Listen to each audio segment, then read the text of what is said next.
Bom dia, pessoal! Como vocês estão? Hoje é o nosso quinto dia. Hoje está sendo programado aqui, né? Essa gravação, tá bom? Porque nós estamos no acampamento e lá o sinal é péssimo, né? Como muitos sabem.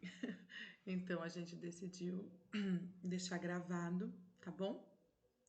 Para que a gente não deixasse de meditar na palavra do Senhor, não deixar de meditar em Daniel durante esse tempo que a gente está no acampamento também. E é muito interessante porque o tema do acampamento dos adolescentes está sendo enraizados, né? E quando a gente para pensar no que a gente conversou ontem, no dia, né, no quarto dia, foi sobre a questão da gente chegar do começo ao fim, íntegros, permanecendo no Senhor, né? Através da misericórdia, da graça dele, que a gente fique nessa busca, né? Que a gente permaneça no Senhor, independente das circunstâncias. E é exatamente enraizados em quem? Nele, né, gente? Então, assim, que de fato a gente possa estar vivendo isso, possamos estar, né? Até porque o tema da nossa igreja é uma igreja centenária, e o tema da nossa igreja esse ano é fortalecimento. E como estarmos fortes, né? Vamos estar fortes no quê, né? A gente precisa estar o quê? Enraizados em Cristo, tá certo? Né? Então vamos lá. Hoje a gente vai começar o capítulo 2 de Daniel, tá certo? E nós vamos dividir aqui o capítulo 2 em duas partes, tá certo? Então aqui nós vamos ler Daniel, capítulo 2, do 1 ao 18, que nos fala o seguinte: No segundo ano do reinado de Nabucodonosor, teve um sonho. O seu espírito se perturbou e passou-lhe o sono. Olha que interessante, né? Esse segundo ano que se refere aqui ao reinado dele é como, gente, como ele sendo o único rei, né? Porque antes ele tinha reinado, mas como corregente do seu próprio pai, do seu pai, né? Então, durante vários anos ele estava ali lado a lado com seu pai. Então, e de algum modo, em algum momento, né, nesse período de 3 anos. Então, assim, a gente vê que a Bíblia ela é clara que no segundo ano do reinado de Nabucodonosor, porque ele estava apenas ele reinando, apenas ele era rei, tá certo? E olha que interessante, temos aqui uma fala do Espírito se perturbou. Então, o rei achou o quê? Se o espírito dele ficou perturbado. Então, quando o espírito dele ficou perturbado, a gente vai ver nos próximos versículos que o quê? O rei achou então que os deuses dele queriam revelar algo para ele, né? Então, a gente vai ver aqui no segundo versículo que ele começa a chamar os adivinhos dele. Olha lá, o versículo 2. Então, o rei mandou chamar os magos, os encantadores, os feiticeiros, os caldeus, para que declarassem ao rei quais lhes foram os sonhos. E eles vieram e se apresentaram diante do rei. Olha que interessante. Então, o que acontece, né? Então, diante das dificuldades dos homens, porque Nabucodonosor não era convertido, ele tinha os deuses dele, o que ele faz? Ele procura ajuda em todas as direções, gente, menos no Senhor. Então, ele foi pedir ajuda o quê? Aos homens, certo? E aí, no terceiro, ele fala: Disse-lhe o rei: Tive um sonho, e para sabê-lo, está perturbado o meu espírito. Então a gente vê aqui, né, que de fato ele procura esses sábios, esses astrólogos para tentar adivinhar o sonho dele, né? E aí no 4 fala, olha a exigência que Nabucodonosor começa a fazer, pessoal, ao versículo 4. Os caldeus disseram ao rei em aramaico: Ó rei, vive eternamente. Diz o sonho a teus servos e daremos a interpretação. É isso que os sábios começam a falar para ele, né? Olha lá. Então, olha que interessante, né, gente? Se o rei tivesse contado o sonho, talvez, ou provavelmente, né, quase 100%, eles teriam inventado uma interpretação da própria mente deles. Porque olha o 5. Respondeu o rei e disse aos caldeus, né? Olha o que Nabucodonosor falou. Uma coisa é certa, se não me fizerdes saber o sonho e a sua interpretação, sereis despedaçados, as vossas casas serão feitas de monturo. Mas se me declarardes o sonho e a sua interpretação, receberei de mim dádivas, prêmios e grandes honras, portanto, declarei-me o sonho e a sua interpretação. Em algumas versões está escrito que o sonho escapou. Isso quer dizer o quê? Que ele tinha esquecido provavelmente o sonho dele. Então, gente, quem faz isso se não é o sobrenatural do Senhor, né? É querendo mostrar realmente que a pessoa que viesse trazer a revelação desse sonho tinha que ter uma ligação com o Senhor, né? Não dava para ser qualquer Deus, não dava para ser um astrólogo, não dá, porque deuses, astrólogos, adivinhos são mentirosos e nós sabemos disso.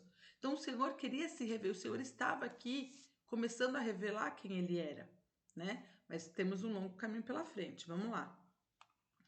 E eu acho muito interessante também, porque, antes da gente voltar aqui para a palavra, que primeiro ele ameaça os sábios no 5, né?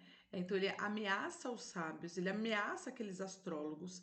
E o que depois ele faz no versículo 3? Né? Ele promete grandes riquezas. Então aqui a gente percebe que de fato o espírito dele estava perturbado, que ele estava totalmente inquieto para saber de fato qual era a interpretação desse sonho, para ele lembrar sobre esse sonho.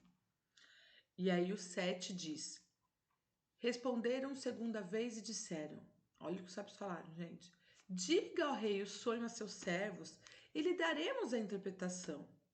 Tornou o rei e disse: bem percebo que queres ganhar tempo, porque vedes que os que disse está resolvido. 9. Isto é, se não me fazeis saber o sonho, uma só sentença será a vossa, pois combinastes palavras mentirosas e perversas para as profetizardes, na minha presença, até que se mude a situação. Portanto, dissei-me o sonho, e saberei que me podeis dar-lhes a interpretação. O rei percebeu que o silêncio deles foi o que? A incapacidade de responder, gente. E de fato, a incapacidade dos sábios. Olha o 10. Respondeu os caldeus na presença do rei: não há mortal sobre a terra que possa revelar o que o... Gente, presta atenção. Não há mortal sobre a terra que possa revelar o que o rei exige. Pois jamais houve rei, por grande e poderoso que tivesse sido, que exigisse semelhança coisa a algum mago, encantador ou caldeu. Pois é, né, gente? Porque eles não conheciam nenhum filho de Deus. E aí tava lá, né? Então, eles estavam o quê? Errados, porque tinha apenas um homem que poderia fazê-lo por conhecer a Deus. Quem, gente? O Daniel. Havia um homem que poderia revelar esse sonho, e esse homem se chamava Daniel.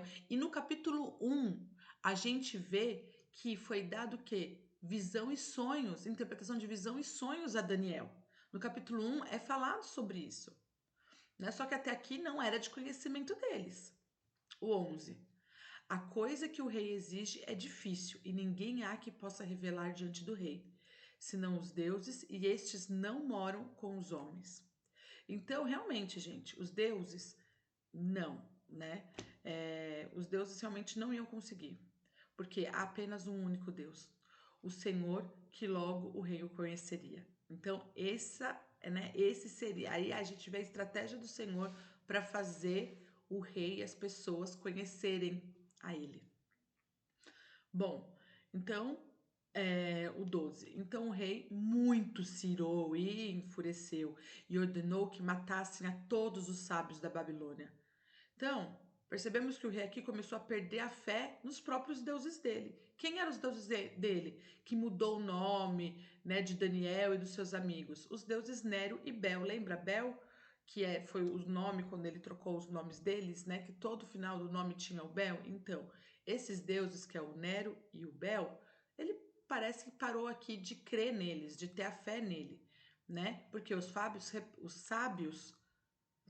gente, os sábios representavam esses deuses e eles não estavam dando conta, né? Estavam aqui trazendo essas palavras de afronta ao rei e que deixou ele muito nervoso. Aí o 13. Saiu o decreto, segundo o qual deviam ser mortos os sábios e buscaram a Daniel e aos seus companheiros para que fossem mortos. Então Daniel falou avisado e prudentemente a Arioque, chefe da guarda do rei, que tinha saído para matar os sábios da Babilônia, e disse a Arioque, encarregado do rei: Por que é tão severo o mandato do rei? Então Arioque explicou a Daniel. Foi Daniel ter com o rei, ele pediu que designasse o tempo, e ele revelaria ao rei a interpretação. Uau! Então aqui, gente, começa a mostrar a certeza da parte de Daniel que o Senhor revelaria algo para ele. Aqui a gente vê que existe um plano sendo arquitetado pelo Espírito Santo, né? A gente vê o quão interessante Daniel e seus amigos olha o que interessante que é isso. Recém-formados, que eles estavam lá naqueles 3 anos do treinamento deles, eles não foram chamados pelo rei. Por quê? Porque eles não foram levados, não se dava crédito para eles, certo? Eles não foram chamados para o rei. Porém, para matá-los, eles foram incluídos, né? Então, olha que aqui Daniel fala o quê? Pera, me dá um tempo, porque eu vou fazer o quê? Eu vou pedir auxílio a um Deus. Então, aqui Daniel já aponta para Deus, que não é ele sozinho. Me dá um tempo, né? E eu acho isso muito interessante. Aí, do 17 ao 18. Então, Daniel foi para casa e fez saber o caso de Ananias, Misael e Azarias, seus companheiros. Então, ele foi lá e compartilhou com os companheiros. 18. Para que pedissem misericórdia ao Deus do céu sobre esse mistério, a fim de que Daniel e seus companheiros não perecessem com o resto dos sábios da Babilônia. Pois é, então aqui a gente começa a ver, né? Há uma convocação ali de reunião entre os seus amigos. E, gente, nesse trecho, nós vemos que o Senhor se revelando em sua sabedoria.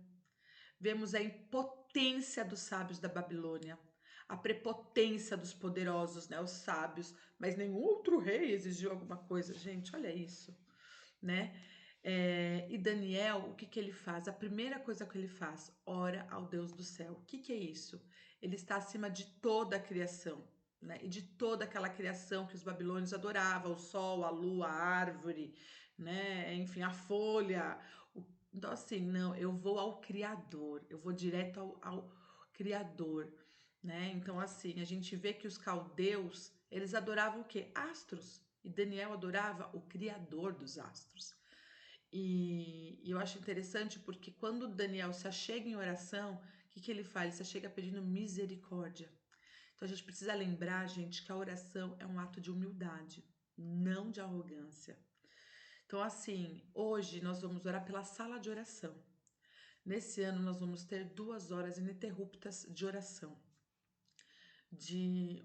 Então que a gente possa, né, se achegar a Deus naquela sala de oração em misericórdia pelo que tem acontecido com a nossa geração, o que tem acontecido em nossa sociedade, né? Em nós, como somos filhos de Deus, nos revelarmos àqueles que não o conhecem, que o Senhor nos revele, né, os seus dons e os seus talentos durante esse tempo e durante a nossa geração, que o Senhor venha revelar os nossos dons e que a gente possa utilizá-los para edificar a igreja, para levar as pessoas a Jesus.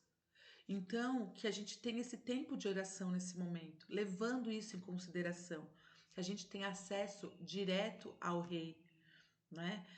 Então, que a gente possa trazer realmente isso para a nossa realidade agora, que a gente possa aplicar essa atitude que Daniel teve e que nós possamos ser sensíveis aqui também, né? Porque Daniel foi sensível, ele chegou ao chefe e falou, pera lá, né? Não é assim que funciona. Então que a gente possa perceber, ter discernimento do Espírito quando é o tempo certo de nós falarmos de Jesus para as pessoas, quando é o tempo certo da gente revelar o verdadeiro Cristo para as pessoas, tá bom? Um beijo, gente. Deus abençoe.